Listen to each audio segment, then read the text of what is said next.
Bueno, como les comentaba, entonces voy a entrar a hablar un poquito acerca como de lo de fisiología, eh, la fisiología como tal de la vía aérea, más o menos lo que es normal, y la fisiopatología.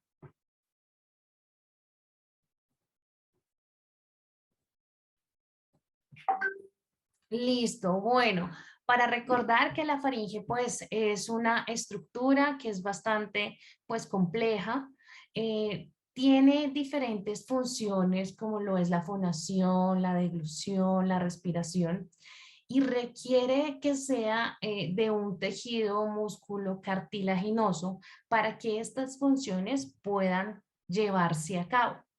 El hecho de que tenga o esté constituido como por este tipo de tejido, eso va a hacer que la vía aérea sea mucho más riesgosa a generar como tal un colapso. Eso va a facilitar, obviamente, que se estreche la vía aérea y durante el sueño genere la parte de los eventos obstructivos. Normalmente dentro de la faringe podemos tener alrededor de 20 músculos, el cual van a estar divididos como en cuatro secciones. Tenemos lo que es la nasofaringe. La nasofaringe inicia desde la parte de las turbinas nasales hasta el paladar blando. Viene otra zona que es la del velofaringe. Esta arranca desde el inicio del paladar hasta la óvula. Viene la otra sección que es la orofaringe, que arranca de la óvula hasta la epiglotis. Y viene lo que es la hipofaringe, en donde arranca de la epiglotis a las cuerdas vocales. Aquí también se encuentra el hueso dioides y por el hueso dioides, como no está fijado, es como estilo flotante, va a generar obviamente también que sea un riesgo para el colapso de la vía aérea. Como ya les mencionaba, pues aquí se realiza lo que es la respiración, la fonación, deglución, masticación, habla. Podemos llegar a terminar a tener otras funciones como lo es la succión, podemos llegar a realizar funciones como el sonreír. Entonces, nuestra principal vía ventilatoria es la nariz, es una estructura rígida, a diferencia como tal de la faringe, en donde tenemos el septus nasal, la pirámide ósea y los cornetes y válvulas nasales. Al ser una estructura ósea, obviamente nos van a brindar un soporte esquelético y obviamente las modificaciones o aquí pues no hay como alteraciones como de colapso. Obviamente sí pueden llegar a generar algún tipo de obstrucción debido pues a algunas alteraciones que puede tener la nariz y pueden llegar a sufrir modificaciones durante también nuestra vida. Los factores que tenemos predisponentes, pues es dentro de la cavidad nasal, podemos tener pólipos, tumores, hipertrofia cornetes. A nivel de la orofaringe podemos llegar a tener amígdalas hipertróficas, paladar flácido. A nivel de la nasofaringe podemos llegar a presentar lo que son las adenoides, estenosis, quistes, tumores. Y a nivel de la hipofaringe podemos llegar a presentar amígdalas linguales bastante grandes, hipertróficas, la base de la lengua bastante grande, la epiglotis que se encuentre flácida, que presente tumores, que presente edemas de cuerdas vocales, parálisis de cuerdas vocales. Todos estos factores, obviamente, que se encuentran dentro de nuestra vía aérea superior, pues obviamente son un riesgo para la respiración durante el sueño. Como siempre les menciono, en dado caso de pronto de nosotros detectar algún tipo de alteración en todas estas zonas, la importancia es realizar una remisión rápida, temprana, para que se pueda llegar a intervenir. Voy a entrar a hablar ahora acerca un poco de la fisiopatología de la apnea de sueño. Recordemos que la apnea de sueño es una enfermedad que se caracteriza por pausas respiratorias, las cuales pueden ser parciales o totales. Estas obviamente generan alteraciones o un riesgo cardiovascular. Asimismo, puede llegar a presentar síntomas, ya sea asociado directamente con directamente asociados con el paciente, es decir, que el mismo paciente los refiera, como lo es la somnolencia diurna, como lo es el ronquido, despertar con cefalea, sensación de ahogo, o de pronto también pueden ser referidas por otras personas. No sé, que se queda sin dormir, que brinca, pega brincos mientras está dormido, que patea. De pronto todos esos signos y síntomas ya le pueden dar a uno un panorama como para que generen una remisión o una visita directamente pues al médico, ¿no? Esto es lo que nosotros observamos dentro del polisomnograma normal cuando tenemos una respiración normal de nuestro paciente. Aquí tenemos un electroencefalograma, ¿sí? Un electroculograma y tenemos toda la parte cardiorrespiratoria. Aquí nuestro paciente tiene una respiración normal. Aquí esta es la saturación que aquí parece que está como un poquito bajita, de 87, a pesar de que pues, nuestro paciente está respirando normal, lo que podría estar indicando que probablemente puede estar con una hipoventilación. Cuando estamos entonces en una obstrucción parcial, es decir, que hay una reducción de espacio de la vía aérea, sin embargo no hay colapso total, hay poco ingreso de aire y esto conlleva a generar lo que son las hipopneas. Y cuando tenemos obstrucción total, es decir, no entra nada de aire, es cuando tenemos presencia como tal de apneas. Dentro de la clasificación de la apnea tenemos el IAH, que está dividido en dos, lo que son los adultos y los niños. En adultos manejamos el rango de leve de 5 a 14.9, un rango moderado de 15 a 29.9 y cuando son severos mayores a 30. En los niños ya manejamos una clasificación diferente. En ellos es leve de 2 a 5, moderado de 5 a 10 y severo mayor de 10. Para comprender un poco el trabajo que realiza la vía aérea superior, es necesario tener en cuenta el modelo de Starling, donde aquí tenemos nuestra vía aérea, que es esta sección en donde va a ser el segmento colapsable, dentro como de una cámara rígida, que sería la parte de la faringe, la región cervical. La presión que hay a nivel superior va a ser la presión atmosférica y va a ser la zona nasal. Y la parte inferior va a ser la tráquea.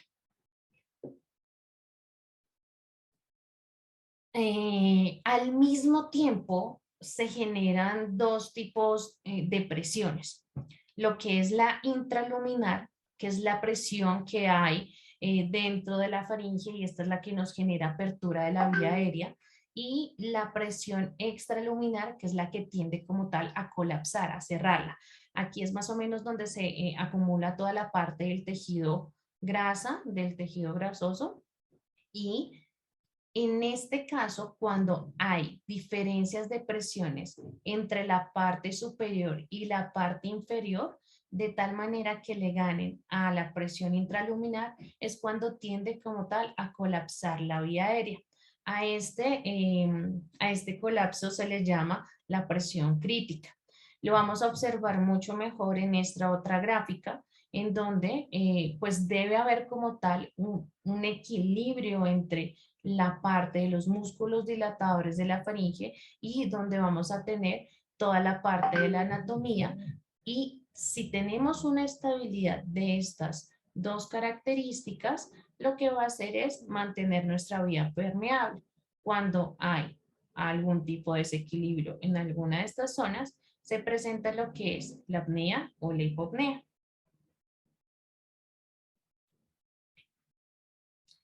Esto es lo que está sucediendo directamente a nivel fisiológico en el momento en que nosotros presentamos lo que es la apnea obstructiva. Se comienza a generar un esfuerzo respiratorio en el cual hay una disminución de la presión de oxígeno y en ese momento hay un aumento de la presión de dióxido de carbono Eso va a generar un arousal. En el momento en que se dispara el arousal, hay como tal un aumento de la actividad de los músculos dilatadores, se genera como tal una hiperventilación y rápidamente vuelve a disminuir la presión de dióxido de carbono y vuelve como tal a aumentar la presión de oxígeno. Nuestro paciente vuelve a retornar como tal al sueño y aquí en esta parte comienza a disminuir toda la parte quimiosensitiva, vuelven a disminuir la actividad de los músculos dilatadores, se comienza a generar una resistencia a la vía aérea y hay una disminución de la capacidad de volumen. Esto nos va a llevar a generar un colapso de la vía aérea y es aquí donde se presenta como tal la apnea de sueño. Dentro de los factores de riesgo que tenemos para presentar la apnea de sueño, uno de ellos es el sexo. Normalmente, dentro de la anatomía faríngea, el sexo como tal de hombres tiene su laringe con una mayor longitud, lo que lo hace una zona más colapsable para ellos. Pacientes que presentan síndrome de Down por su anatomía y en las mujeres la parte hormonal, cuando llega la menopausa se comienza a presentar un factor de riesgo.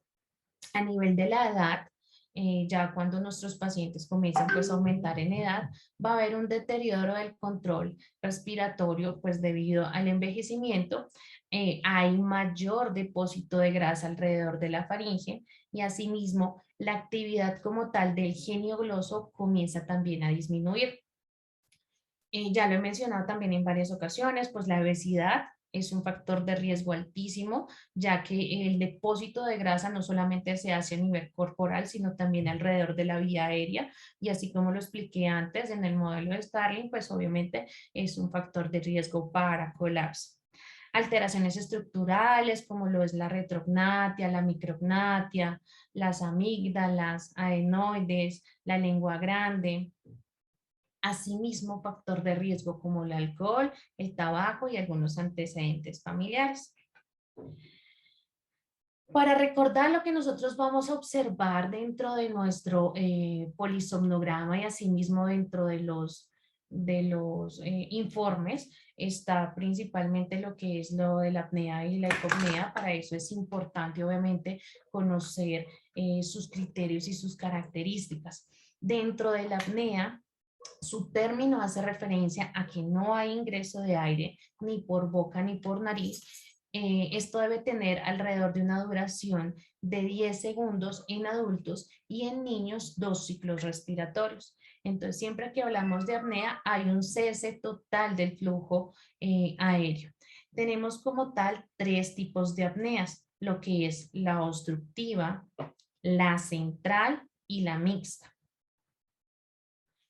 La obstructiva, dentro de sus características y cómo nosotros lo vamos a evidenciar en el polisomnograma y asimismo en las fotos que se vean en los informes, lo vamos a evidenciar porque primero hay una caída de la señal de más del 90% de nuestro flujo, tanto en cánula como en termistor. Y en el momento en que nuestro paciente se encuentre en apnea, vamos a realizar un esfuerzo respiratorio. Para la apnea central, hay un igual, siempre que hablamos de apnea, estamos en un cese, una caída de la señal del más del 90%. Entonces, nuestro paciente tiene caída de la señal a nivel de flujo, más del 90%, pero a nivel de las bandas del tórax y de abdomen tenemos como tal una ausencia de los movimientos toracoabdominales. En la apnea mixta es la combinación tanto de la central como de la obstructiva. Y las características manifiestan en que es que mientras nuestro paciente se encuentra en apnea, tanto pues en toda la parte de flujo, en la primera porción podemos llegar a encontrar lo que es una ausencia de los movimientos toracoabdominales y antes de que nuestro paciente vuelva a reanudar la respiración, hay un esfuerzo tóraco-abdominal y es lo que nosotros evidenciamos aquí también en esta foto. Todo esto que les estoy mostrando y señalando son las apneas mixtas. Asimismo, tenemos también lo que son las hipopneas. Tenemos ahora lo que son las hipopneas. En el momento en que yo les hablé de la apnea, solamente les hablé como de la morfología, de su forma, ya que no tiene otras características. En los niños sí es diferente, cambia un poco las características, más que todo en la apnea central. Su morfología se mantiene, sin embargo, tiene otras características para nosotros poder identificar que realmente es una apnea central. Entonces, siempre hay que tener en cuenta que pues niños y adultos tienen algunas diferencias. Dentro de las hipopneas, dentro de nuestra característica de morfología, indican que hay una caída de la señal de alrededor del 30%. Adicional como tal de la caída de la señal debe estar asociado a una caída de la oxigenación, de la saturación del 3% y asimismo puede estar acompañado de un alertamiento o de un despertar. Puede tener alguna de las dos, ya sea alertamiento y o desaturación. Lo que no puede pasar es que solamente nos guiemos de la morfología. Si no tiene estas otras dos características, no es válida. Y también quería entrar a mostrarles un poco de este pequeño hipnograma. Es el resumen y una tabla completa de todo lo que sucedió con nuestro paciente durante el estudio de sueño. Aquí en la parte superior podemos encontrar lo que es la guía de la saturación de oxígeno y observen los descensos, ya que no es una línea continua, sino caen los descensos, ¿sí? Aquí observamos en qué posición se encuentra ubicado nuestro paciente durante el sueño. Aquí los diferentes estadios de sueño y aquí los diferentes eventos que se marcaron. Bueno, todo esto lo quería nuevamente mencionar porque pues tanto a ustedes como a nosotros como eh, profesionales de salud y profesionales de sueño nos llegan, son directamente los informes. Y no quiero obviamente que ustedes siempre se queden con el concepto de las conclusiones, porque necesitamos saber, obviamente, llegar a interpretar todo como tal las tablas para sí mismo nosotros poder llegar a identificar cómo le fue a nuestro paciente con nuestro tratamiento o cómo le fue también antes del polisomnograma o cómo es el diagnóstico del paciente. Entonces, sí es importante conocerlos. Bueno, les traje este pequeño ejercicio.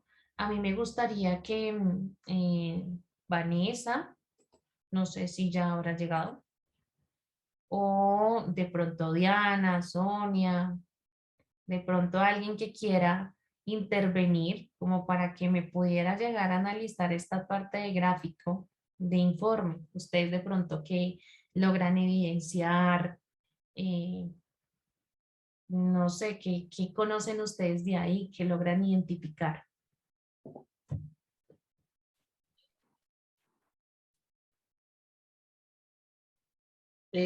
Bueno, digamos ahí yo veo que las desaturaciones coinciden con las apneas obstructivas, Sí, tenemos apneas obstructivas.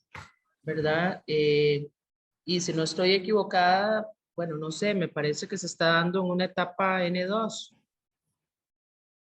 Aquí, sí. Todas estas son apneas obstructivas, Ajá. efectivamente. Nuestro paciente, digamos que sí, tiene algunas etapas de dos, pero observen, digamos ustedes aquí, la parte de la saturación, ¿sí? Mire Ujú. cómo cae como tal la parte de la saturación. No hay como una línea base. Hagan de cuenta que cuando nuestro paciente tiene una buena oxigenación, esto estaría recto, recto, recto, recto completamente, ¿sí? Ujú. Entonces, cuando se presenta la caída Oxígeno. o bueno, presencia como tal de eventos o alguna alteración, esto va a caer. Entonces, ya sabemos que nuestro paciente sí duerme, hay unas caídas de saturación, hace apneas obstructivas. Sin embargo, hay dentro de la arquitectura de sueño tenemos una normalidad y es que nuestro paciente realice de 4 a 5 ciclos de sueño en la noche. Entonces, ¿cómo sabemos realmente cuántos ciclos tiene nuestro paciente? Desde que se duerme hasta que presenta el primer REM. REM. Esta base roja que ustedes están viendo es el REM del paciente. Entonces, ahora, ¿qué pueden decir como de pronto de ciclos de sueño? Bueno, ahí se ven dos, Se ven dos. Es decir, que estaría como tal un con poco deficiencia alterado. de sueño. Está alterado como tal nuestra arquitectura de sueño y eso sí lo estamos viendo aquí con la parte respiratoria. Hace demasiadas hipopneas, hace demasiados eventos obstructivos, ¿sí? Algunas centrales, lo que quiere decir que probablemente no es de origen central, obviamente más obstructivo. Ahora, este es el informe de nuestro paciente, ¿sí? Digamos, como síntomas que él manifiesta, indica que presenta ronquido, que habla dormido y que mueve mucho las piernas mientras está dormidito. Tiene un Epworth de 14/24. ¿Esto qué les indica?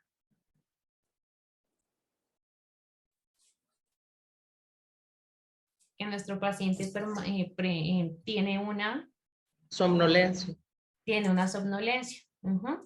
Mírense ustedes la eficiencia de sueño. Tiene una eficiencia de sueño de 80.6, lo que nos indica que es baja. Tiene una latencia de 23 minutos, que estaría como tal dentro del rango. Recuerden que la normalidad es de 10 a 30 minutos. Tiene una latencia de sueño REM que está prolongada, está en 181 minutos y la normalidad es de 90 a 120. Entonces realmente se demoró muchísimo en entrar y si asociamos a lo que ya nosotros acabamos de observar en el resumen de gráfico, efectivamente, pues se demoró mucho tiempo en llegar al REM. Bajo porcentaje de sueño REM, 7.1, nos hizo solamente 2 ciclos de sueño y asimismo no entró casi a sueño profundo, tuvo bajo porcentaje, apenas hizo 6.8 de fase profunda. Dentro de los índices de microalertamientos, la normalidad es por debajo de 10 y nuestro paciente por hora se está fragmentando 82.9 veces. Y esas fragmentaciones, esos alertamientos están asociados a los eventos respiratorios que nuestro paciente está realizando. Su índice total está en 111.8, lo que nos indica que es severo. No fue dependiente ni de supino ni de REM. La oxigenación en vigilia estaba estable, sin embargo, durante el sueño, completamente desaturado, permaneció el 89.2% por debajo de 90. Y también a este paciente se le realizó capnografía. Dentro de la capnografía, sus límites siempre permanecieron estables, así que salió normal. Frecuencia cardíaca también no estuvo alterada, presentó ronquido continuo. Y ya con respecto a este informe, ustedes, ¿cuál creerían que es el mejor tratamiento para nuestro paciente? Si les llegan a este paciente sin tratamiento.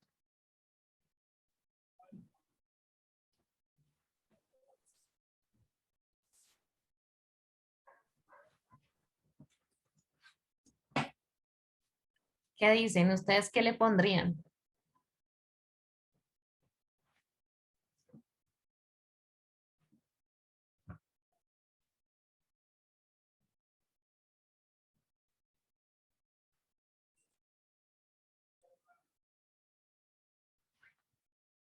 Listo, bueno, los veo un poquito tímidos. Realmente para esta clase de severidad tiene un alto riesgo cardiovascular. Así que inicialmente con este paciente hay que iniciar con CPAP, hay que verificar cómo se encuentra el peso, porque además del CPAP podemos comenzar a trabajar con el peso del paciente que comience como tal a disminuir y más adelante, si logra bajar de peso, mirar si podemos comenzar a trabajar en otro tipo de tratamiento de apoyo, dependiendo también de nuestro paciente. Entonces, ¿qué opciones tenemos para nuestros pacientes que tienen apnea de sueño? Tenemos las medidas generales. Hay que hablar siempre de higiene de sueño con todos nuestros pacientes, independientemente de la profesión. Todos siempre pues estamos incluidos dentro de la parte de sueño, así que hay que tener unas medidas de higiene de sueño, preguntar a qué hora se duerme o por qué se duerme tan tarde o porque si tiene malos hábitos, toma mucho alcohol, ¿sí? Hay que comenzar a regular como toda esta parte de higiene de sueño. Si pues tiene mucho peso, pues indicar que baje de peso. Si tiene como tal alteraciones a nivel nasal, pues generar la remisión para que le hagan tratamiento a ese tipo de obstrucción.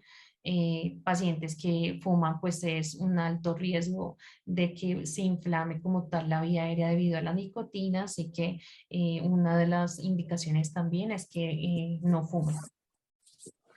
Dependiendo del diagnóstico que tengamos, y me ha pasado el caso en que llegan nuestros pacientes, no sé, un índice de pronto un poquito moderado con síntomas. En el caso de la terapia miofuncional, el tratamiento no es que actúe de manera inmediata.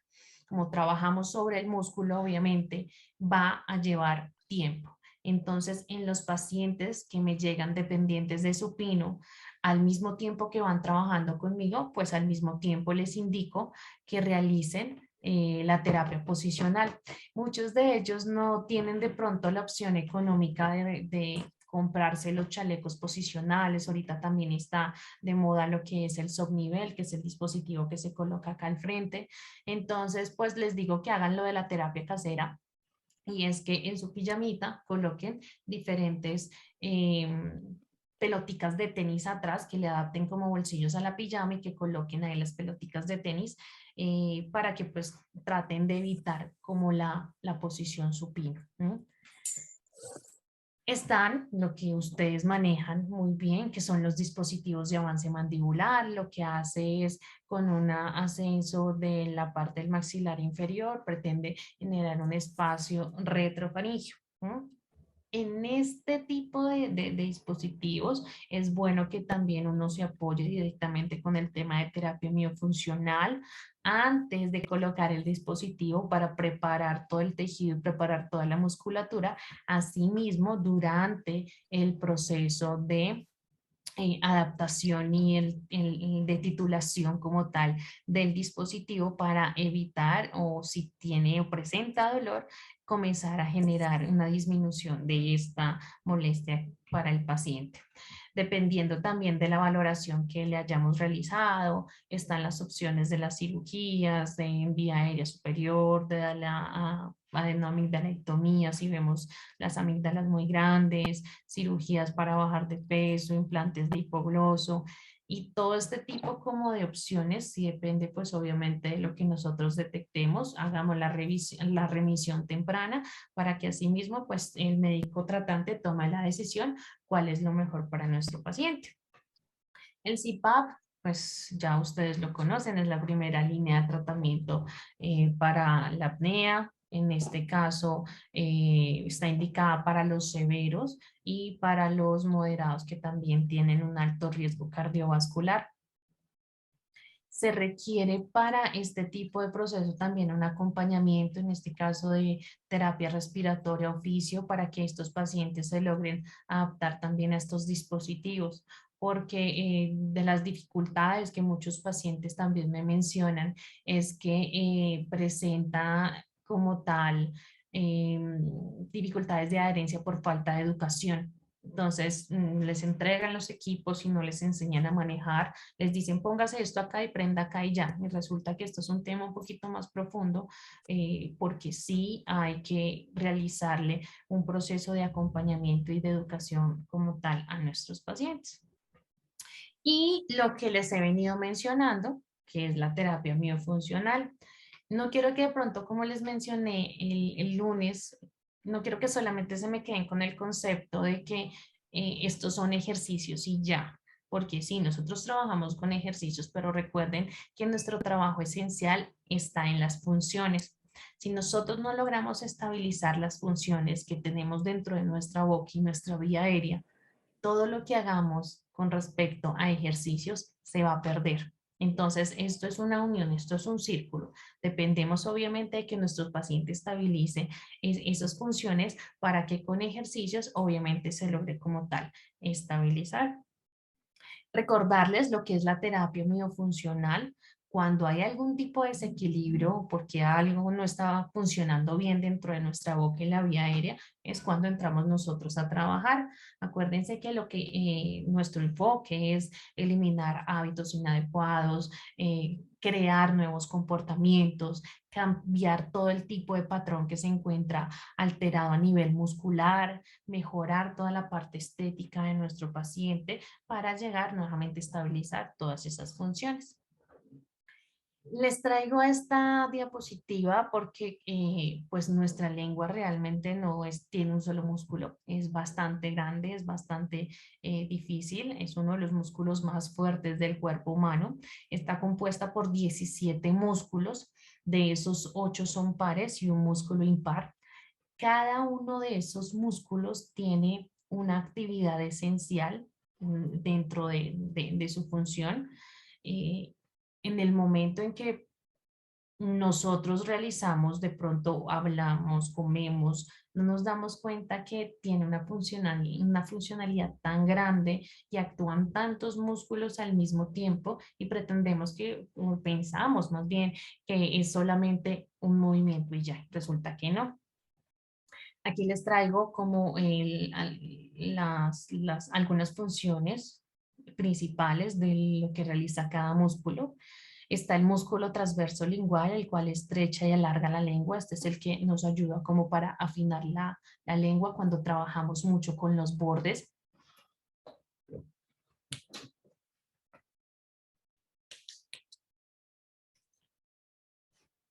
Y trabajo mucho esto cuando nuestro paciente tiene la lengua bastante ancha y bastante débil en la parte de los bordes. Lo ideal es trabajar en el músculo transverso para que se vuelva delgadita, generando este tipo de movimiento.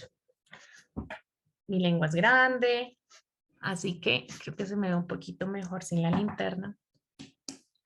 La voy a volver delgadita. Observen, lo que hice fue contraer completamente el transverso, los músculos transversos y estrecharla y alargarla. La parte de los músculos verticales lo que hace es ensanchar la lengua, la parte longitudinal superior, el cual eleva la punta y al mismo tiempo la lleva hacia arriba. Lo que es el longitudinal inferior, este músculo como tal lleva a cortar la lengua y la lleva hacia atrás, y el músculo retractor también se va para atrás y asimismo el depresor. El músculo palatobulboso, el cual eleva la parte de atrás de la lengua y asimismo la desciende. Y tenemos el geniogloso, el cual tiene muchas funciones: deprime, aplasta la lengua contra el suelo, la protuye. Este como tal músculo es uno de los mayores músculos dilatadores de la vía aérea, es el que aumenta cuando estamos en inspiración, aumenta su actividad, y cuando estamos en inspiración obviamente reduce su actividad. El hiogloso, el que deprime y también retrae la lengua dentro de la cavidad oral, la baja en la parte de atrás. El amigdalogloso retrae la lengua y la lleva también hacia arriba, aplicándola contra el paladar, contra el velo, y asimismo el estilogloso, el cual retrae la lengua y la atracciona hacia arriba contra el paladar, y en este músculo también trabaja cuando estamos en deglución. Dependiendo de lo que yo observe y mi valoración con estos músculos es cuando yo entro como tal a intervenir y digo, ah, mira, resulta que tiene el músculo longitudinal superior está completamente alterado, entonces aquí entro a trabajar el ejercicio de adelgazar la lengua. Ah, es que resulta que el músculo de la parte posterior, que es el hiogloso, no baja, no retrae, está perezosito, ¡pum! Entramos a trabajar ejercicio de descenso de la lengua. Tengo que obviamente saber exactamente cuál es la falla de nuestro paciente, pero todo esto lo logramos detectar dentro de nuestra valoración. Recordarles que los músculos que nosotros trabajamos son los que están involucrados dentro de la permeabilidad de la faringe, los que están asociados con el hueso ioides, que es el genioideo, el esternioideo, músculos de la lengua, geniogloso, iogloso, estilogloso, músculos del paladar, tensor, paladar, y tensor palatino, elevador palatino y la óvula. Hago la salvedad de que no puedo trabajar en todos los músculos de mi lengua. ¿Por qué? Porque hay unos que dilatan y hay otros que contraen. Hay unos que elevan, otros que retraen. Si yo le trabajo a los músculos que retraen la lengua, voy es a empeorar como tal la apnea de sueño. Entonces, esto sí hay que tenerlo en cuenta.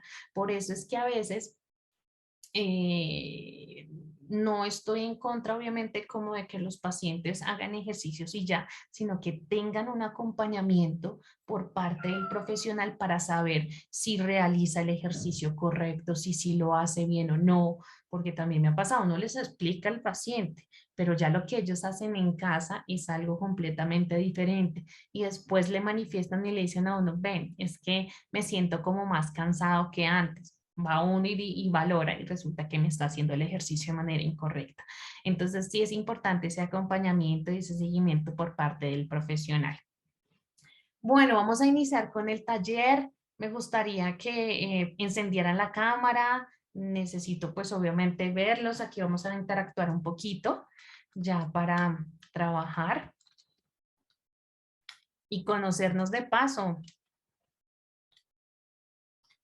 Hola, Vanessa. Hola, ahora sí. ¿Cómo estás? Bueno, ¿quién más de pronto nos va a acompañar? Diana. Hola, Diana. Hola, buenas noches, ¿cómo están? ¿Cómo estás? ¿De dónde eres? De aquí de Bogotá. De acá de Bogotá. Súper. Vanessa, Sí, hola. también de Eh, yo- Bogotá. no, yo soy de Costa Rica. Ah, tú eres de Costa Rica. Qué bueno. Sí, Cuando tica. quieras, eras bienvenida a nuestro país. Igualmente. Luz, pero bueno, veo que Luz está un poquito atareada, pero bueno. Sí, doctora, estoy manejando. Era por eso que quería Creo que se te está cortando un poquito el audio, no te estamos como escuchando muy bien. Pero bueno, aquí Vanessa y Diana, eh,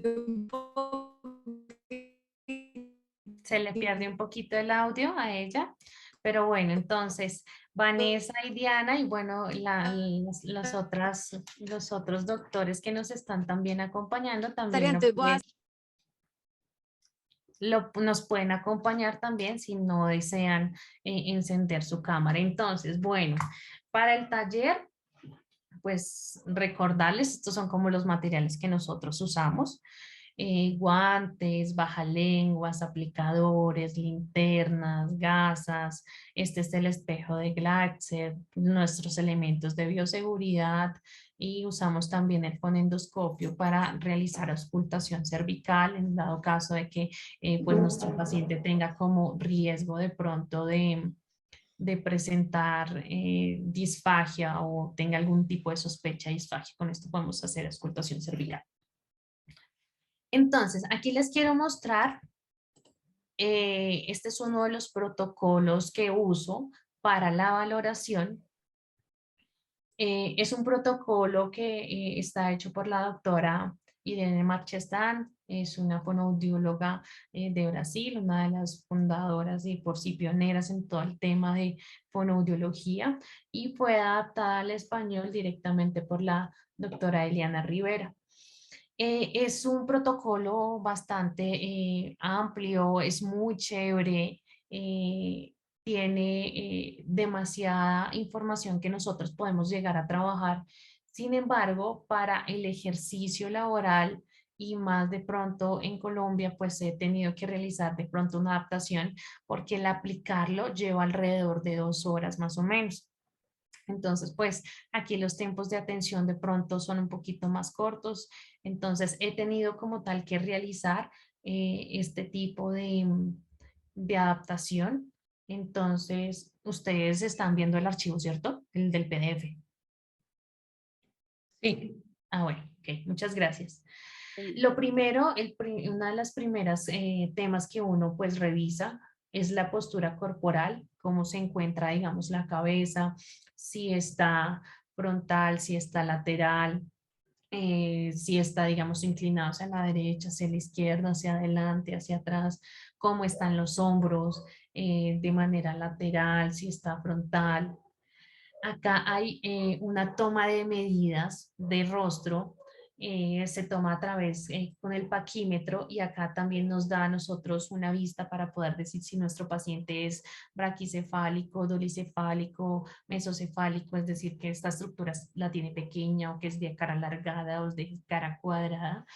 Con medidas directamente podemos nosotros llegar a saber exactamente cómo tiene nuestro paciente, cómo estaría nuestro paciente, cómo está la parte de los movimientos mandibulares y de oclusión, ya el examen extraoral, cómo está la carita de nuestro paciente, inmediatamente nosotros lo vemos, si tiene algo asimétrico, cómo está la parte frontal, cómo está la proporción facial, cómo está el tipo facial, recto, si es convexo, si es cóncavo, cómo está la postura de los labios, si permanece cerrado, están abiertos, están cerrados con tensión, están todo el tiempo apretados o al contrario, se ven en contacto o posicionados con los dientes, cómo está la mucosa, cómo está la posición del macetero, si todo el tiempo se ve contraído, si se ve apretado,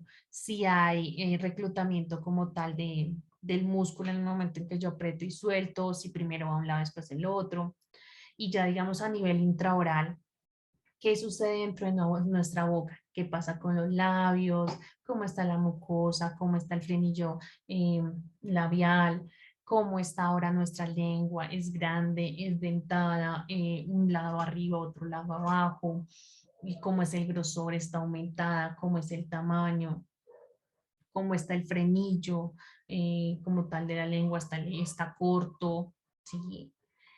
Cómo están, por ejemplo, las mejillas, si resulta que tienen marcas internas dentales o tienen laceraciones, tiene heridas, cómo está nuestro paladar duro, si realmente es profundo, resulta que es normal, está estrecho, está amplio, cómo están las partes de las amígdalas palatinas, si tiene, si no tiene, si tiene hipertrofia, si no, si es de un lado o del otro, cómo está la parte de los dientes, si bueno, en niños uno mira si digamos tiene dientes todavía mixtos, si resulta que ya son sus dientecitos, si le falta algún diente o no, cómo está también la parte de su salud oral.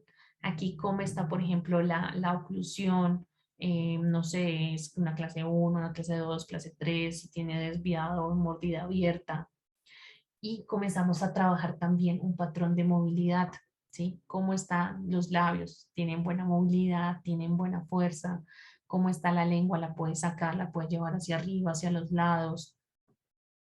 ¿Cómo está el paladar blando? ¿Sí? Aquí esto particularmente ayer se los mostré en una de las diapositivas. Si realmente hay un movimiento reducido, hay un movimiento normal, hay una adecuada elevación o contracción como tal del músculo. Cómo es la mandíbula en el momento en que yo abro o cierro la boca, se va para un lado, se va para el otro. En el momento en que yo de pronto toco como tal los músculos como el temporal, el macetero, el trapecio, si siente dolor, si siente tensión, porque no es solamente músculos de la cara o también aquí de la garganta, sino toda esta estructura, también lo que llega a afectar los músculos de la vía aérea. ¿Cómo está el tono? como de pronto me hacían una de las preguntas, pues digamos que aquí le toca a uno aprender a sentir, a tocar, ¿sí? Si realmente ya de pronto a través de la experiencia ya uno puede decir si sí está débil o no y a través obviamente como de la práctica. Las funciones orales, qué pasa con la respiración, si tiene una respiración clavicular, si tiene, respira por la nariz, por la boca. En el momento de la masticación, si le encanta masticar más hacia un lado, hacia el otro, si deja muchos residuos en la boca, si resulta que come muy rápido, si cierra los labios o no, si se le sale el alimento por la comisura, cómo está toda la parte de deglución, si mueve la cabeza, si resulta que hace interposición lingual, si resulta que hace en el momento de deglutir, contrae completamente los labios y el maxilar. El habla también, si tiene alguna alteración en alguno de los fonemas, en el momento en que hace su habla espontánea, si hace omisión o sustitución. ¿Sí? Entonces, si ustedes se fijan, realmente es bastante amplio, trae mucha información, pero en este prácticamente es en el que yo trabajo y me baso. Como les digo, he hecho una modificación adaptada, obviamente para mi consulta, para tener lo base para poder llegar a identificar exactamente qué es lo que tiene mi paciente.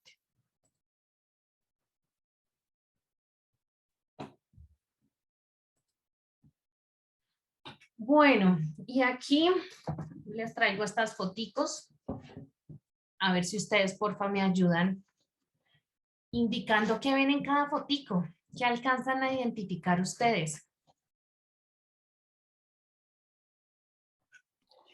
Ahí está la lengua identada. Sí, Hay un descenso del paladar blando, no se ve, sí, mejor dicho, la vía respiratoria. Básicamente veo yo eso. Y la lengua como arriba también. efectivamente, sí.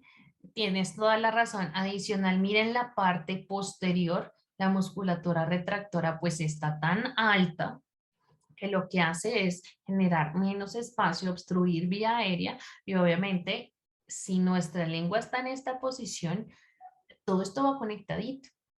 Entonces el hueso ioides cambia en posición porque acuerde que es un músculo, es un hueso que está flotante, entonces él se va hacia adelante y aquí comienza a haber una mala postura de la vía aérea. Entonces, con solamente esto que ustedes vean, ya ustedes pueden llegar a identificar y decir, oiga, nuestro paciente tiene como una obstrucción. Venga, señor, ¿usted no ronca? Sí. Ahí inmediatamente con solamente eso, venga, señor, ¿cómo duerme? Ustedes pueden llegar ya a identificar muchas cosas. Este lo mostré también el lunes.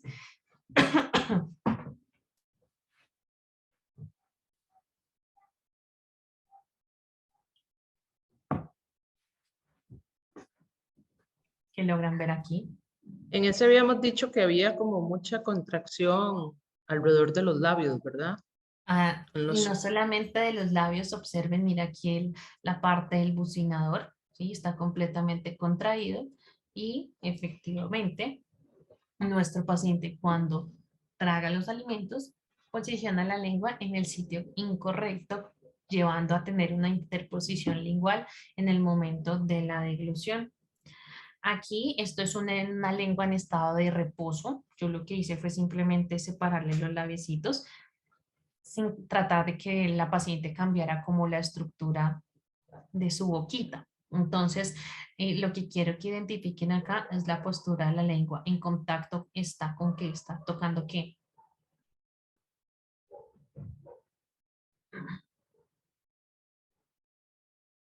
Los incisivos superiores. Está tocando los incisivos superiores, es decir, que aquí la postura como tal de este paciente en reposo en la lengua está alterada. Aquí, algo muy parecido a lo que ustedes ya me dijeron acá, pero de otra paciente, tiene la lengua dentada, ¿sí? La parte posterior a nivel de el velo del paladar está descendido, lo que nos indica que la parte del palato gloso y el palato faríngeo están débiles. se ve amplia, tiene un Manapati 4. Y aquí con una de nuestros pacientes, miren, ustedes acá alcanzan a ver algo diferente a lo que ven acá. Sí, claro, se ve el macetero más contraído, se ve más cuadrado el ángulo de la mandíbula, se ve una Ujú. asimetría.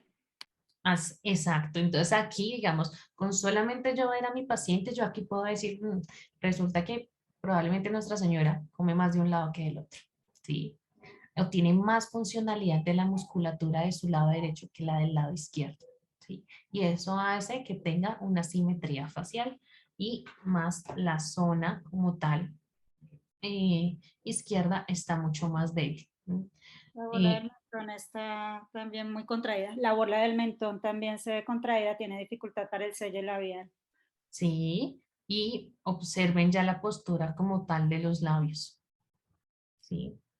Ya esto nos está indicando de que nuestra paciente realmente tiene algún tipo de alteración solamente con yo verle la carita, ¿sí? Y miren aquí, efectivamente la señora comía solamente hacia un solo lado. Bueno, esto es, le quise traer este ejemplo, particularmente me llegó esta semana y quiero que ustedes comiencen a mirar si logran identificar aquí algo. Aquí yo le estoy indicando a la paciente que realice la prueba de Rosenthal en la cual le tengo acá el espejito mientras ella acá tiene tapadita la fosa nasal, pero quiero que revisen el videíto, díganme a ver ustedes qué logran identificar.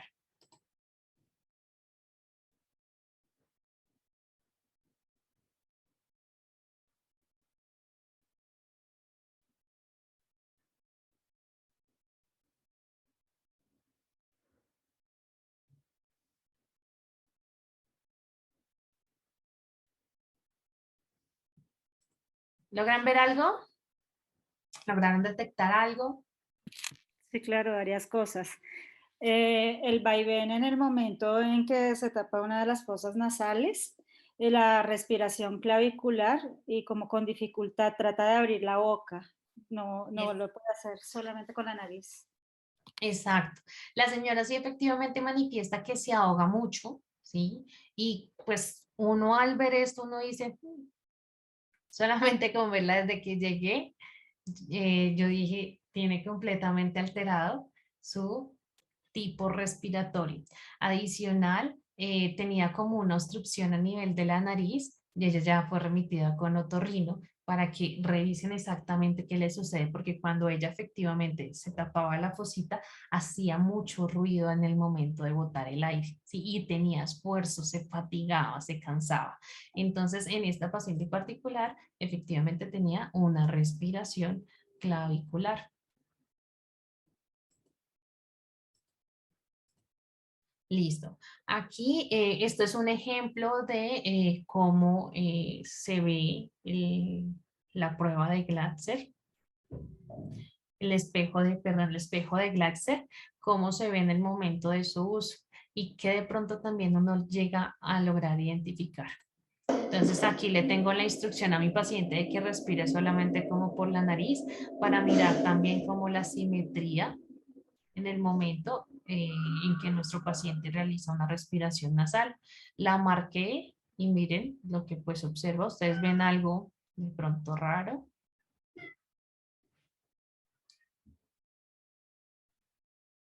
O acá en el momento en que ella respira logran detectar algo.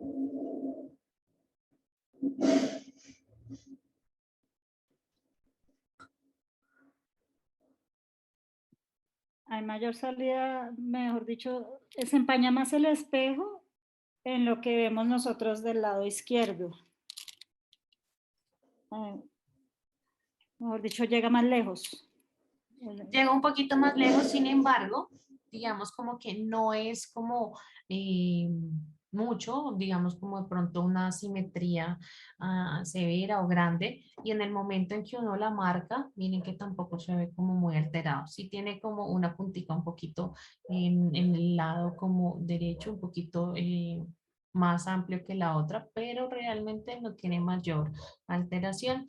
Entonces, lo que nos indica es que nuestra paciente a nivel de nariz está funcional y uno lo logra identificar también desde que uno le pone el espejito, porque apenas uno pone el espejito y comienza a respirar por la nariz, quienes tienen como tal obstrucción o desviación de tabique, normalmente una sí se ve bastante amplia y la otra bastante pequeña o las dos pequeñitas. Y también qué tanto aguanta nuestro paciente respirando por una sola fosita. Si se fatiga, si se cansa, ¿sí? La normalidad es que aguante más de 20 respiraciones. Si no me aguanta las 20 respiraciones y se fatiga, creería que esto hay que remitirlo, hay que generar que como que le revisen la naricita y trae una intervención temprana. En este caso, cuando mi paciente tiene alterada la parte de la función nasal, o sea, no hay obstrucción, va a ser muy difícil yo poder iniciar el tratamiento. ¿Por qué? Porque pues tenemos un mecanismo de defensa y va a ser respirar directamente por la boca. Y obviamente el hecho de que yo respire por la boca ya tengo una función de un modo respiratorio alterado. Eso va a hacer que mi lengua descienda, caiga, no se encuentra en su posición correcta. Eso va a hacer que la parte posterior a nivel del velo del paladar baje, que la óvula se vuelva débil, que las paredes de la faringe no tengan respuesta de fuerza, ¿sí? Entonces me altera completamente el mecanismo de la vía aérea. Entonces en esta clase de pacientes cuando veo una obstrucción bastante grande, no entro a intervenir. Asimismo me sucede con los pacientes que tienen ausencia de piezas dentales. ¿No? Nuestra boca va a tender, si tenemos algo de piezas dentales, vamos a generar una adaptación en el momento del proceso de la alimentación. No sé, me faltan dos muelitas en el lado izquierdo, entonces inmediatamente vamos a comenzar a concentrar muy probablemente nuestra alimentación en el lado derecho, ¿sí? Y por más de que yo quiera estabilizarlo, si sigue con sus piecitas dentales ausentes, pues yo como le voy a decir al paciente, venga, señor, comience a masticar por este lado, cuando realmente lo que puedo llegar a hacer es generarle otras alteraciones dentales, no sé, que el hueso de su maxilar se desgaste. Entonces, en ese caso también los mando a odontología, espero como la respuesta por parte de odontología. No sé, ya comenzaron el tratamiento, listo. Mientras tanto, vamos trabajando en la lengua a raíz, mientras le colocan o le van haciendo el tratamiento de los dientecitos, ¿sí? Adicional, también la lengua busca espacios cuando encuentra ausencia de piezas dentales. Entonces ya lo que hace es también adecuar su forma con respecto a cómo está su cavidad oral.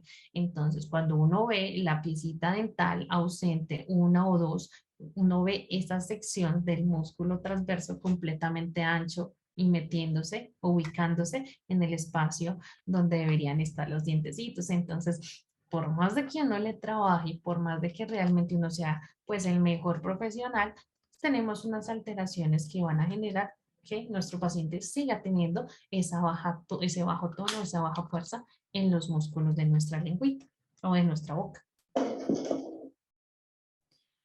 Bueno, ahora sí, entonces vamos con nuestra evaluación. Vamos aquí primero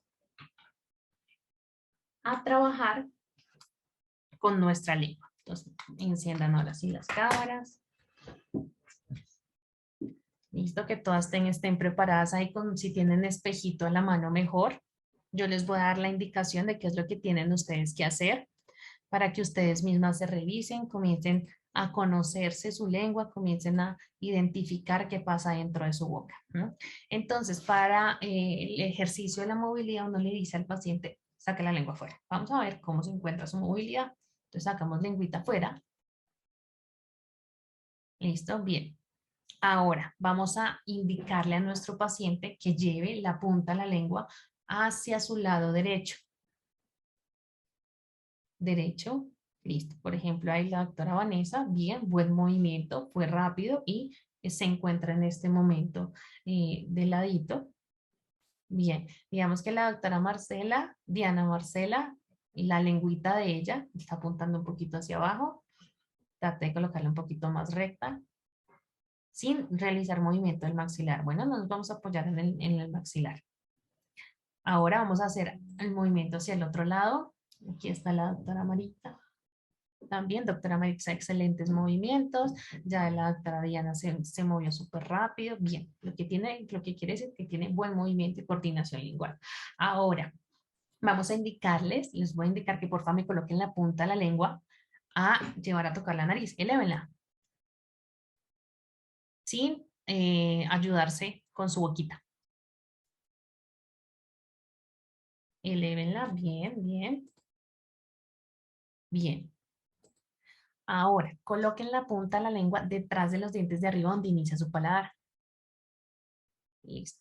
Mírense si tienen linternita, alúmbrense ustedes. Y detrás de los dientes, no en la parte del paladar, detrás de los dientes donde inicia el paladar, donde están las arrugas palatinas. Ténganla ahí. Ahora quiero que comiencen ustedes a realizar un desplazamiento de la lengua que toque todo el tiempo el paladar hasta que llegue bien atrás y sientan la zona blanda.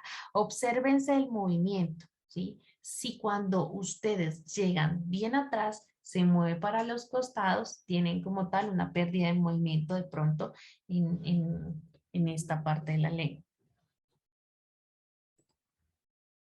Cuando hacen el desplazamiento. La otra es hasta dónde les llega, hasta dónde, por ejemplo, ustedes están sintiendo el movimiento de la lengua.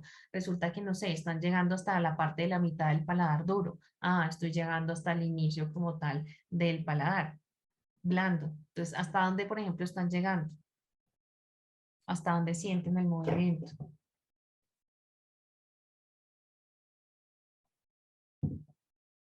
Yo hasta el paladar blando, un poco más allá. Yo igual. Listo, bien. Hasta el paladar blando. Bien. Y cuando hacen el movimiento, ¿se les mueve hacia alguno de los dos laditos o se les queda siempre en la mitad? En la mitad. Siempre en la mitad. Cuando llegan atrás, normalmente en pacientes con apnea A del mí se me sueño, mueve. A mí un se te poquito mueve. también. Bueno, aquí digamos que de pronto están un poquito débiles en ese movimiento. Ahí lo que uno hace es que haga por favor este ejercicio, pero siempre mirándose en el espejo, tratando de generar que el movimiento siempre sea por la mitad. ¿Sí? O sea, hagan el esfuerzo, eso es de práctica, digamos que en un solo día de pronto no lo saca, sino hay que practicar, que vayan siempre por la mitad hasta que llegue bien atrás, que el movimiento sea continuo. ¿Listo? ¿Y qué está pasando si se está yendo al final No, tiene hacia una pequeña un lado? debilidad más en el movimiento, pero tampoco es que esté terrible, no es que se esté Ok. enfermas o algo así, no. Hay que recuperar como tal el movimiento. Para eso, obviamente, uno le exige lo mismo, vamos a moverla adelante atrás. Su movimiento dorsopalatal está un poquito asimétrico, entonces ya uno lo cuadra otra vez, indicando que realice como tal el ejercicio, que abra la boca, que se mire, que se alumbre, ¿sí? Para recuperar nuevamente ese movimiento. Está es un poquito alterado, ¿listo? Ahora vamos a revisar, por ejemplo, la fuerza. Entonces, ¿qué hago? Yo abro la boquita, ¿sí? No sé si tienen ahí el cepillito o tienen de casualidad el bajalenguas o el cepillito. Entonces, lo que pueden hacer es trabajar.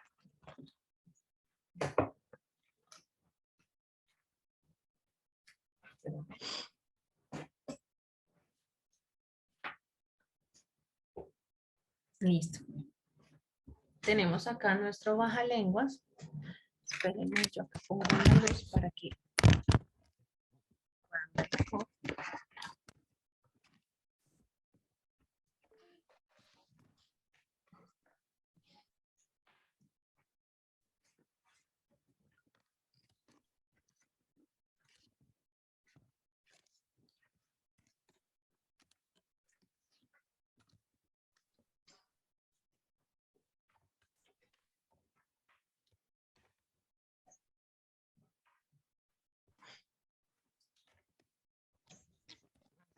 Listo, entonces.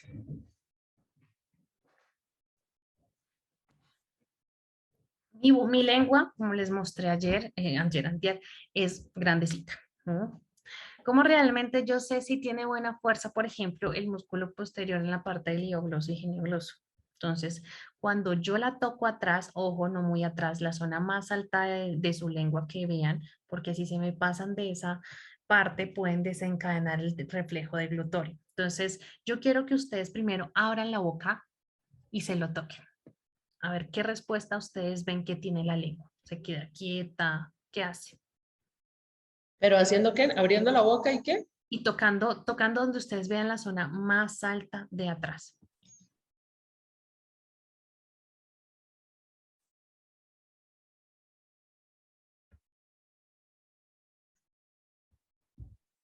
No Por entendí. ejemplo,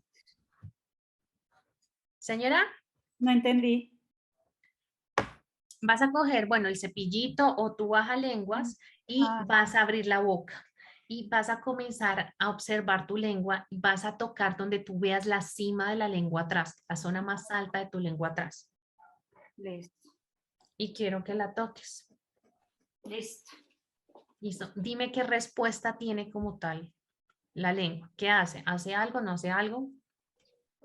Sí, hace presión, como que se siente que se eleva.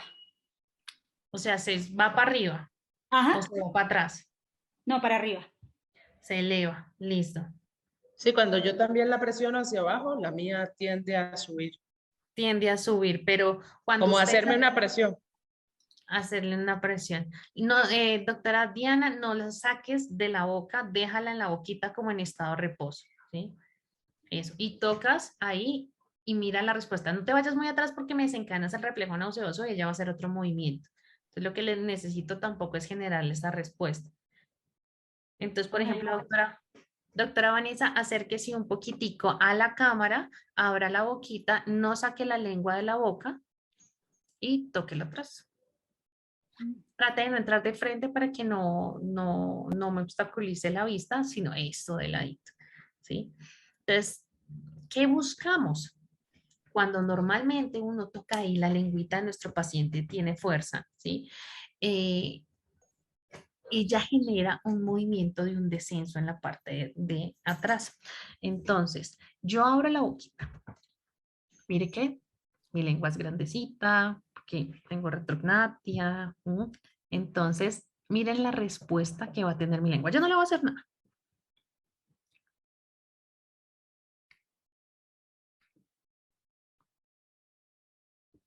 ¿Lograron observar qué hizo mi lengua? Como que se arqueó, ¿no? Se arqueó y la parte posterior descendió, ¿sí? Yo no le hice nada, como les digo, solamente toqué. Acá no dice, bueno, la parte del hiogloso está fuerte, la parte como tal del geniogloso también tiene fuercita, ¿sí? Y muy probablemente nuestro paciente tiene algo de fuerza también en los músculos como tal de las paredes de la garganta. Cuando no se activa, esto puede estar asociado a que nuestro paciente tenga mala postura de su lengua. Normalmente está contra los dientes de arriba o en medio de los dientes o está completamente mal posicionada. Entonces, esta es una de las causas también de las cuales nuestro paciente comienza a perder tono dentro de la vía aérea. Entonces, cuando uno toca ahí el paciente realmente nada, bueno, remisión, ¿sí? Y eso es algo que ustedes pueden llegar a hacer inclusive rápidamente. Ah, no tiene fuerza, vaya con la fonoaudióloga. ¿Listo? Vamos a mirar entonces los labios. Uno mira ya si están cerraditos, si están abiertos, cómo está la postura, si están resecos, si el labio de abajo está más ancho que el de arriba. ¿Sí? Puede comenzar a indicar de que hacemos más respiración oral. ¿Sí? Entonces, por ejemplo, ¿ustedes cómo lo ven?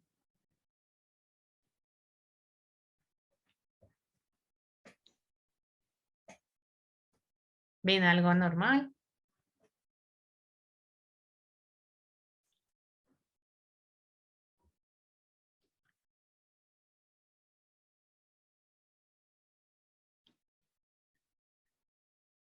De pronto el de la doctora Vanessa está un poquito débil, el inferior, está como un poquito más salidito, como más gruesito. No sé si tenga o en algún momento, de pronto cuando niña tuvo algún tipo de obstrucción o algo que le conllevó de pronto a que esto fuera más grandecito. y eso le causó de pronto debilidad o tuvo algún hábito. No que yo recuerde. Ah, bueno, tal vez las uñillas me las comí chiquitillas. Sí, Sí. de pronto en ese momento le causó como un poquito de debilidad. No es que sea exagerado, tampoco estoy diciendo, pues no, pero realmente sí podría eh, generar como una cita con fonoaudiología. Bueno, lo que sí estoy es bruxando mucho. Ok, puede que, claro, sus maceteros yo creo que deben estar completamente tensionados. Ujú. Listo, bueno, ahora vamos con el paladar duro. Entonces, revísenlo, abran la boca, miren cómo es su forma, es ancha, es estrecha, es alta. Eso también nosotros nos indica si realmente la lengua se puede llegar a posicionar completa arriba, porque ya recuerden que la lengua no duerme en el piso. Su estado de reposo es generar una especie de un acoplamiento y dormir en esta posición. Entonces, cuando tenemos paladares muy estrechos, ojivales, obviamente la postura de la lengua también se va a ver alterada. Eso puede estar asociado a que los niños, no, o ese paladar más bien se alteró, no sé, los niños respiraron por la boca o tuvo algún tipo de obstrucción y se comenzó a alterar la parte del paladar. Obviamente, cuadrar una postura de la lengua con un paladar estrecho y alto difícil, ¿sí? Sin embargo, obviamente en una intervención, por ejemplo, para un adulto, muy complicado volver a estabilizar un paladar duro. Un niño es uno listo, vaya rápido con los especialistas para que le coloquen toda la parte de ortopedia y logren como tal estabilizar la parte del paladar duro, pero en un adulto es mucho más complicado porque la lengua no tiene la cavidad, obviamente, como el espacio para poder cuadrarse. Vamos a ver qué pasa el paladar blando de ustedes. Entonces, abran la boquita y mírense, digan, cuando digan la A, ¿qué pasa ahí atrás? Ah, ah, ah, ¿Se ah, mueve, no se mueve? ah, ¿Se eleva, ah, se esconde la ah, campanita? ah, ah, ah.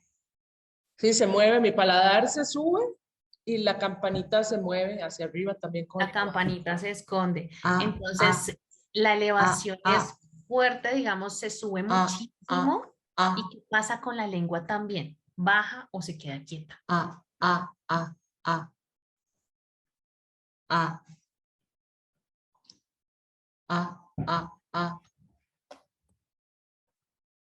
No, yo creo que mi lengua se queda quieta. Su lengua de la doctora Ah, Maritza. ah. Y cuando Se dices queda la A, quieta. y cuando dices la La, A, la úvula se mueve y atrás también hay algo de vibración. algo poquito sube, se esconde completamente, porque más o menos para yo poder llegar a decir que tiene una buena elevación, eso se eleva y se convierte o comienza más o menos como a contraerse estilo como unas cortinas, un estilo ponerse como estilo V cuando yo tengo una buena contracción. Si realmente solo hace un movimiento muy leve, quiere decir de que está con bajo tono, tiene baja forcita, ¿sí? Lo que indica que probablemente o roncan o tienen riesgo de ronquido. Entonces, ahí, digamos, ustedes pueden identificar, venga, ¿qué pasa? ¿Sí? Les venía diciendo que revisaran cómo estaban sus amígdalas, cómo, qué malampati tenían, eh, si tenían algunas alteraciones a nivel de mordida. Listo, si no, de pronto no lograron detectar nada, ahora lo que van a hacer es eh, quiero que prendan nuevamente las cámaras de las personas que me estaban acompañando en el taller, cojan el agüita y quiero que traguen agüita.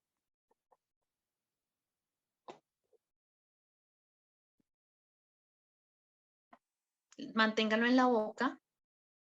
Bien. Obsérvense qué sucede en esta estructura, qué sucede cuando pasan el agua. Miren cómo es la posición de sus labios. Apretan mucho, no apretan.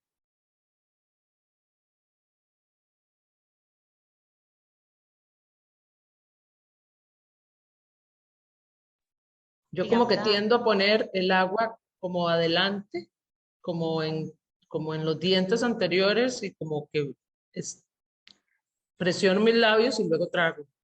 Sí, está haciendo una tensión aquí periorbicular, Periorbicular, ajá.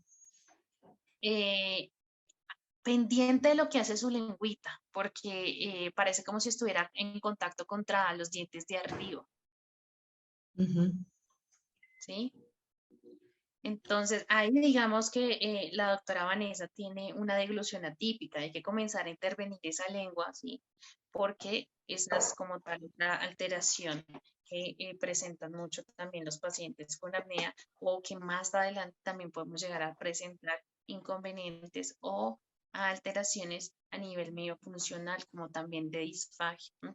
Entonces, sí es momento de intervenir, digamos, en este caso hay que trabajar en el tema de engramas cerebrales, ¿sí? Porque el engrama cerebral o la orden cerebral, el comportamiento como tal muscular está alterado. No sabemos hace cuánto lleva de pronto deglutiendo, posicionando la lengua contra los dientes de arriba. Ahora hay que quitarle ese hábito. ¿Mm? Sí, hay diferentes como tal tipos de ejercicios, hay también apoyos con retenedores que tienen la bolita que se llama retenedores de bolitón. Ustedes que son las que colocan como tal estos retenedores, se me olvidó el nombre exactamente, que tiene la bolita, ¿sí? Boliviaquitor. Bolidector, gracias. Entonces, yo puedo trabajar perfectamente con eso, ¿sí? Pero si mi boca y si yo no soy consciente de la postura en la cual se encuentra mi lengua, ¿sí? En el momento en que le retiren, por ejemplo, el retenedor, inmediatamente el paciente va a ir a buscar otra vez los dientes. Entonces, esto es un tema de cambiar ese engrama cerebral, ¿sí? En este caso es, venga, cuando vaya a tragar hay que obligar a la lengua a posicionarla ahí. Además del apoyo del retenedor, hay que colocar también un proceso de percepción y de concientización. El engrama cerebral cambie y para que realmente generemos ese nuevo comportamiento. Entonces, lo ideal es agua en la boca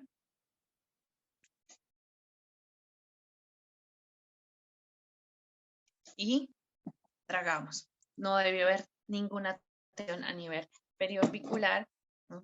No debe haber tensión en los labios si ella se está ubicando correctamente en el inicio como tal del paladar.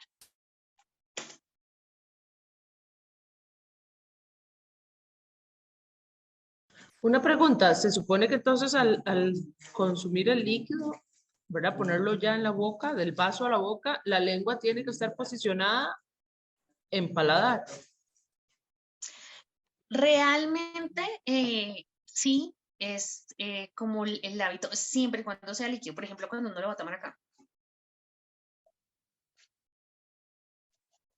ya debería estar arriba. Pero, por ejemplo, cuando nosotros tenemos alimento, ¿sí? Y vamos a realizar nuestro proceso de masticación, nuestra lengua hace otro tipo de movimiento. Allá hace unos movimientos que son ondulatorios y lo que hace es recoger el alimento de un lado y posicionar de un lado a otro y sigue haciendo como tal ese movimiento alternante. Esa es la normalidad.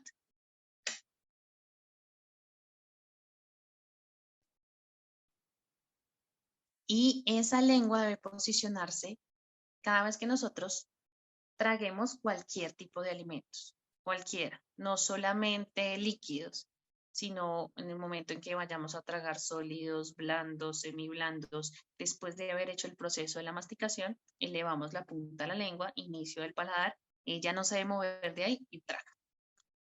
Es crear ese nuevo hábito y ese nuevo comportamiento. Listo, para continuar entonces, ahora quiero que coman un alimento, háganlo tal cual como ustedes lo realizan. Probablemente puede que en este momento que estamos hablando como del tema se comience a alterar un poco la masticación porque ustedes están siendo conscientes, pero traten obviamente de hacerlo, dejen que su boca trabaje y fíjense qué es lo que pasa adentro. Listo, la doctora Diana, por ejemplo, ¿qué sintió en esa boquita? Pues no sé si fue que me llevé un alimento muy duro, me comí una gomita, entonces me costó trabajo pasarla de lado a lado, porque normalmente yo lo hago así como, yo siento que tengo la masticación bilateral, pero me costó trabajo porque es un alimento chicludo. Sí, tienes aunque sea tienes un poquito más predominante el lado de derecho, quédate quietica. Mentiras, este es, espérate, quédate quietica. Está más débil el derecho y está un poquito más tonificado como tal el izquierdo. Sí, mira inclusive la forma de tus cacheticos, se te ve un poquito más cachetito en el derecho y en el izquierdo un poquito como más tensionado. ¿Sí? Entonces, digamos aquí, por ejemplo, en los procesos de alimentación, no sé si no tienes ninguna pieza, ausencia de pieza dental, ¿cierto? Entonces, digamos, aquí pronto como para tonificar un poco, pues sigamos trabajando en la misma función, pero cuando realices el proceso de tu alimentación, en el momento en que vayas a comer, comienza por el lado más perezoso, ¿sí? En este caso, a tu lado derecho. Sí, señora. ¿Sí? Entonces, ahí digamos, bueno, ya logramos identificar, después de que ya logremos ver que hay mayor tono, ¿sí? Y tú también te vas a dar cuenta, es porque comienza a tener el glucinador contracción y esto ingresa. ¿Mm? En el lado derecho, si quieres, vuelve a hacer el ejercicio y fíjate que casi no hay contracción del glucinador, mientras que en el izquierdo, ahí ya tienes más contracción. Listo, entonces ya miramos lo de la masticación, ya miramos lo de la deglución y veníamos aquí mirando o revisando toda la parte de la permeabilidad nasal. ¿No? Ya miraron si de pronto teníamos algún tipo de realizar la respiración con el espejito.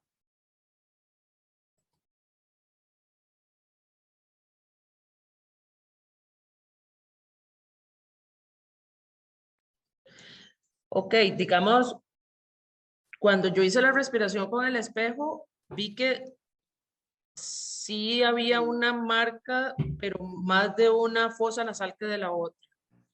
Ok, ahora, doctora Vanessa, por ejemplo, boquita cerrada, tápese usted. Boca Aquí. cerrada, ajá, y Boquita me cerrada tapo. y con, no, trate de no taparla de esta manera, sino simplemente la fosa por debajo. Eso. Ajá. Boca cerrada. Trate de no desviarla porque me está desviando como la punta de la nariz. Entonces lo ideal es no cambiarle como tal la forma ni nada, solamente suave.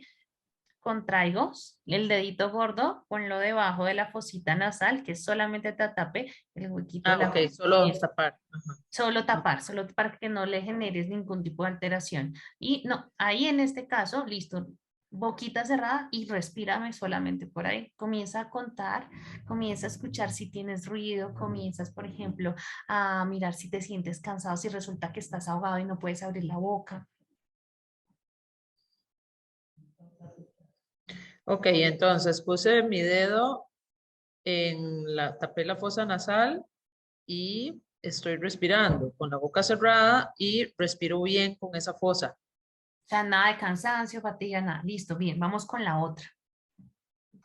Con la que dijiste que no habías tenido como mucha marcación. Esta sí me cuesta más. Te cuesta más, En entonces, esta sí siento que hay como más obstáculo. como más obstrucción, te cansas y te fatigas. Bueno, ahí digamos Sí uno lo siento que no primero, estoy inspirando bien, o sea, no me estoy saciando. no estás, sí. Entonces ahí digamos ya presentas una fatiga. ¿Mm?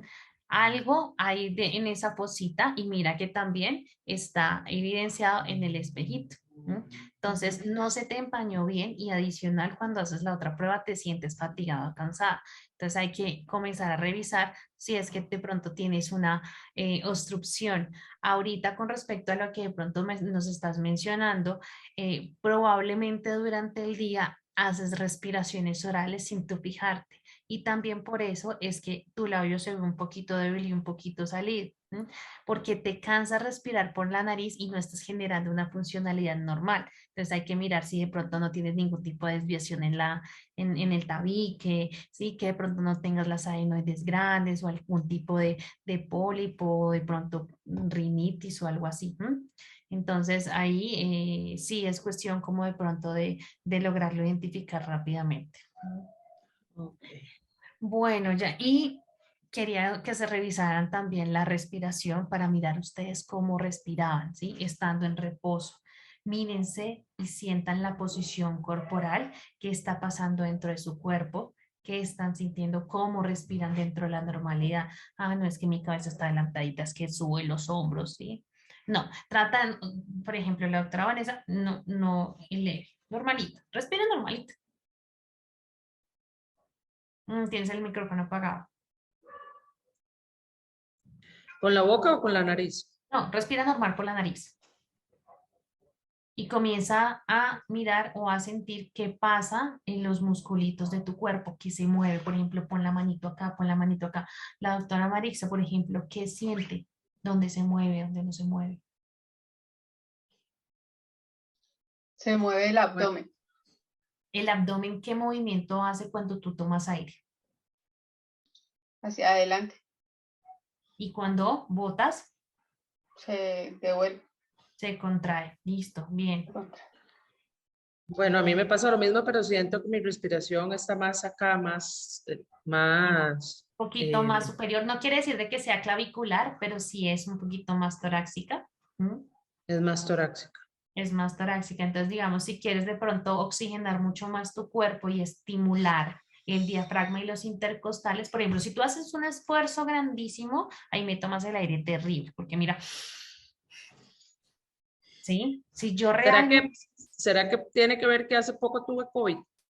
Sí, claro, quedas con una restricción a nivel de la parte pulmonar, aprovechando, digamos, si tuviste COVID, la parte de la respiración costodiafragmática te ayuda, te vas a sentir mucho mejor y obviamente si logramos estabilizar mucho más la parte del tipo respiratorio, pues te vas a sentir menos fatigada y menos cansada en el resto de cosas. Entonces, aquí lo que tienes que hacer es, tú botas el aire, de manera voluntaria, ¿sí? Si ustedes logran identificar de pronto que tienen algún tipo de alteración, entonces uno trabaja primero la postura corporal, entonces tiene que estar completamente estable.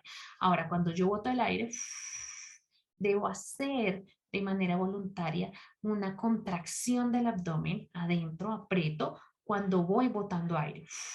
Ahora, cuando tomo aire, el estómago es el único que debe salir y de esa manera comienzo a generar mayor esfuerzo a nivel del diafragma, mayor trabajo a nivel de esa zona y obviamente más oxigenación. Si hago eso de manera continua, se crea un nuevo comportamiento y un nuevo engrama cerebral y obviamente ya después lo ideal es comenzar a acostumbrarnos a respirar de esa manera sin uno ya pensarlo. De tanto que uno ya lo practicó, el proceso se automatizó. Y aquí quiero ya para finalizar mostrarles un video de uno de mis pacientes para que ustedes conozcan parte de la experiencia de terapia miofuncional. Soy paciente de terapia miofuncional, llevo en terapias aproximadamente 2 meses, un poco más, 4 sesiones. Anteriormente no lograba dormir continuamente, me despertaba varias veces en la noche, me despertaba muy temprano. Los últimos días he identificado que logro dormir continuo, no me despierto tantas veces en la noche, incluso me levanto con mucho más energía. He notado los beneficios de las terapias, he identificado malos hábitos, la posición de la lengua, temas de respiración que pues gracias a las terapias logré identificar. Siento los avances, claramente siendo muy juicioso en los ejercicios que debo hacer todos los días, 3 veces al día, pero en mi caso ha funcionado la terapia, sigo adelante y espero claramente lograr todos los avances y todo el objetivo de la terapia. Bueno, y con este videíto quería cerrar la parte del taller. Espero pues haber sido de manera enriquecedora para ustedes. Les pido disculpas pues por las fallas que presenté, pues realmente no tenía eso presente, pero bueno, creo que eso nos pasa mucho dentro de la virtualidad y es aprender a llevarlo. No sé si tengan preguntas o tengan dudas frente al tema. Muchas gracias, doctor. Estuvo muy interesante. La verdad es que uno pues no tiene la experiencia ni, ni el conocimiento como para ver todo lo que vimos hoy, ¿verdad? Que realmente, si uno se pone a ver, es el campo de uno, es la boca, pero uno no tiene esa preparación, ¿verdad? Que es tan importante para poder remitir pacientes, ¿verdad? Y contribuir eh, identificando, pues por lo menos que hay un problema, como usted lo dijo, y que el paciente pueda llegar a tener terapias combinadas para poder manejar la apnea obstructiva, ¿verdad? Ayudándose con la terapia miofuncional. Yo estuve viendo en lo que estuve estudiando que hay muchas cosas donde la terapia miofuncional tiene que ver con el DAM, van muy como de la mano. Sí, sí, y digamos, Incluso perdón, en apneas leves, moderadas, ronquido primario, tienen mucho que ver en lo que estuve repasando y ellas van, como le digo, muy de la mano junto con la terapia posicional también, ¿verdad? sí. Entonces, ajá. De acuerdo. Y es que inclusive ya después de que uno se pone a analizar, sin necesidad de que uno tenga apnea de sueño, uno mismo se comienza a dar cuenta que tenemos muy malos hábitos. No solo de pronto los pacientes que tienen apnea de sueño, sino todos nosotros. Uno después dice, no como bien, no posiciono la lengua bien, mira, mi postura corporal no está bien, ¿sí? Y todo eso cuando nosotros lo logramos prevenir, evitamos muchas cosas, pero cuando obviamente no se identifica a tiempo, más adelante es cuando vienen las alteraciones. Yo hablaba con varios colegas y también con varios profesionales y todos llegamos a la misma conclusión en que todos siempre necesitamos de terapia miofuncional, así no estemos enfermos, ¿no? Porque siempre tenemos algo alterado que no nos hemos fijado. Entonces sí, es un trabajo obviamente grande eh, con respecto ya, por ejemplo, al DAM. Nosotros deberíamos ser hermanitos todo el tiempo. Quiere que el paciente de pronto se adapte, queremos que mejore la adherencia con respecto en los momentos en que las titulaciones de los DAM vengan y intervenimos antes, durante y después como tal el tratamiento. Porque hay unos cambios en los comportamientos de los tejidos blandos, hay cambios en las estructuras, ¿sí? Que tenemos como tal que hacer ese acompañamiento, porque si después nuestro paciente queda solos, podemos llegar a tener muchas alteraciones, ¿no?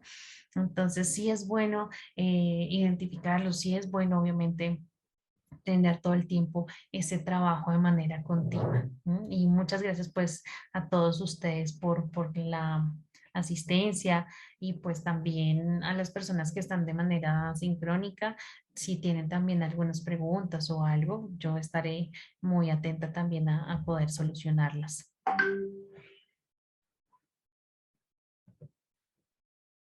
En algún momento de la charla anterior, me pareció ver que estaba contraindicado para las personas obesas, ¿verdad? ¿La terapia miofuncional? Sí, correcto.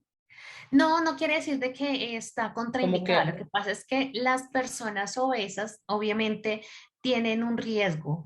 Eh, Depende también de su índice de masa corporal y dentro de las investigaciones siempre trabajaron con índices de masa corporal hasta 30. ¿Sí? Yo he tenido pacientes los cuales realmente han estado por encima de ese índice de masa corporal y logran como tal un adecuado tratamiento. Lo que no puede pasar es que haya variabilidad en el momento en que estemos en terapia, porque si mi paciente se sube de peso, ¿sí? Con respecto al peso que le tomaron al polisomnograma o a la poligrafía y se me sube de peso, los resultados obviamente no se van a ver. Entonces, sí, primero es identificar esa persona obesa que índice de apnea tiene y mirarle el peso y hacerle el seguimiento de que no se vaya a subir, porque si se sube de peso, pues la terapia va a salir como que realmente no le sirvió. Y resulta que es que no es que no le haya servido, sino que es que el peso obviamente generó que la terapia no se viera efectiva. Pero sí, sí funciona, no es una de las contraindicaciones, ¿sí? Que es un factor de riesgo, sí. Ah, ok, sí, no, no, lo del peso sí me acuerdo que hay que tomarlo en cuenta porque la polisomnografía puede ser vieja, ¿verdad? Y hay que ver en el momento en que el paciente llega y pesarlo y ver cómo está la cosa. Pero no, me refería a que en algún momento me pareció entender como que debido a la cantidad de grasa de una persona con ya con obesidad grado 1 o 2, pues le iba a ser difícil llegar a tener un poco la terapia, digamos, de ejercicios y que tuvieran un poco mayor, de mayor efectividad, digamos, pero entonces tal vez comprendí el concepto mal.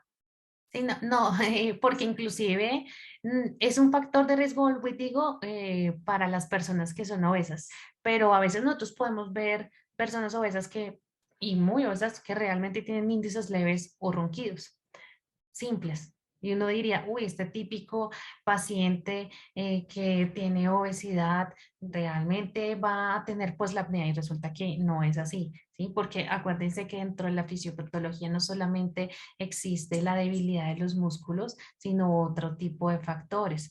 Entonces, no quiere decirte que solamente por la grasa o algo así, no. De pronto sí, o no me di a entender bien en ese pedazo, de pronto no me comprendiste bien. Excelente, muchas gracias. Con mucho gusto.